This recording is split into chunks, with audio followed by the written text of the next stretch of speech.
পানি মাপার ঝামেলা ছাড়া একদম পারফেক্টভাবে জর্দার সেমাই রান্না করার রেসিপি আপনাদের সাথে শেয়ার করব। হ্যালো এভরিওয়ান, আসসালামু আলাইকুম। Welcome back to my channel Reyan Islam রেতুলা।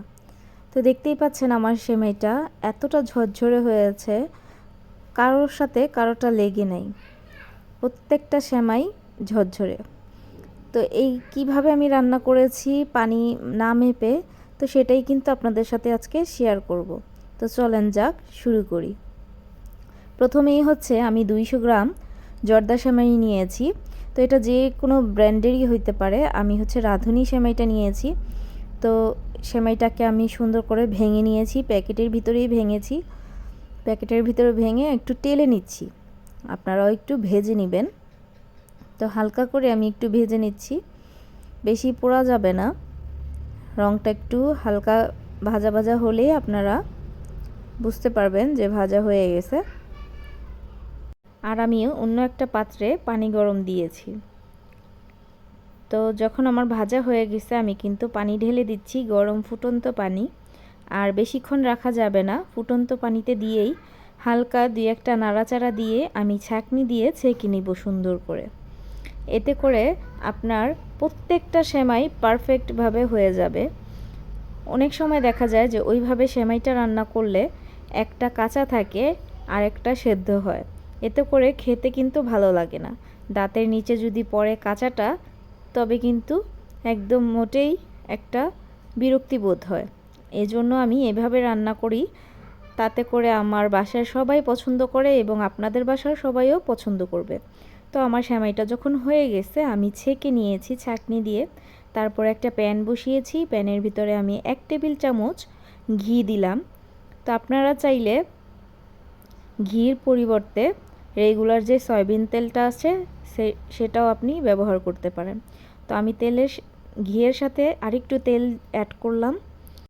তেলের সাথে আমি 2টা তেজপাতা, 2টা এলাচ আর 2টা দারুচিনি দিয়ে দিলাম। এখন তেলেতে ভেজে নিব মশলাগুলো, সুন্দর করে একটু ভেজে নিব। ভিডিওটি দেখতে দেখতে এখনও যারা চ্যানেলটি সাবস্ক্রাইব করেন নাই, প্লিজ একটু চ্যানেলটা সাবস্ক্রাইব করে দেন। আর যারা করেছেন তাদেরকে অসংখ্য অসংখ্য ধন্যবাদ। তো আমার ছাঁকা সেমাইগুলো আমি দিয়ে দিচ্ছি। এখন আবার নেড়েচেড়ে দিব,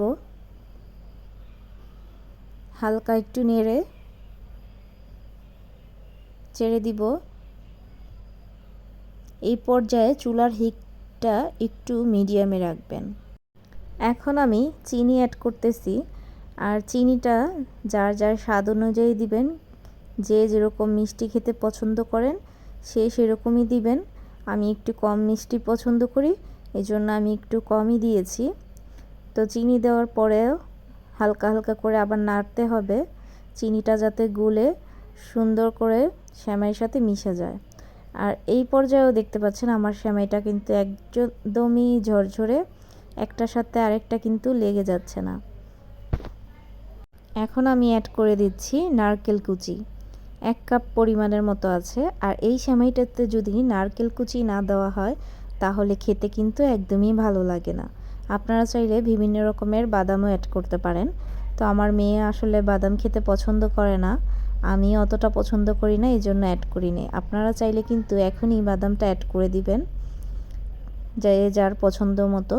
তো সব কিছু দিয়ে আমি নেড়েচেড়ে দিচ্ছি আবারও। তো যখনই একটু টেনে যাবে, শুকিয়ে শুকিয়ে যাবে, তখনই কিন্তু হয়ে যাবে। আর 1 চিমটি লবণ দিয়ে দিলাম। মিষ্টি খাবারে 1 চিমটি লবণ দিলে খেতে আরও ভালো লাগে, টেস্টটা দ্বিগুণ হয়ে যায়। যার কারণে আমি 1 চিমটি লবণ দিয়ে দিলাম। তো এই পর্যায়ে পুরোপুরি আমার রান্নাটা হয়েও যাচ্ছে। তো এখন মনে হচ্ছে যে কালারটা যদি আরেকটু লাল লাল হতো ভালো লাগতো। জর্দা সেমাই যেহেতু, একটু জর্দা রং দিয়ে দিলাম, ফুড কালার।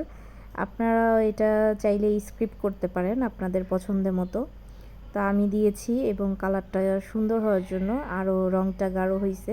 মাশাআল্লাহ, খুব সুন্দর হয়েছে। তো আপনারা প্লিজ ঈদ ছাড়া এভাবেও কিন্তু রান্নাটা করে সবাইকে খাওয়াতে পারেন। সেমাই যে ঈদেই খেতে হবে তা না, সব সময়ই খাওয়া যায়। তা আমার ইচ্ছে করলো খাওয়ার জন্য, এই জন্য আমি রান্না করলাম। পুরোপুরি রান্নাটা হয়ে গেছে, এতটা ঝরঝরে হয়েছে, দেখেন অসম্ভব সুন্দর হয়েছে কালারটা। তো আজই আপনাদের বাচ্চাদের এবং আপনার হাজব্যান্ডকে রান্না করে খাওয়ান। তো সবাই ভালো থাকবেন, সুস্থ থাকবেন, আল্লাহ হাফেজ। আর আমার সাথেই থাকবেন।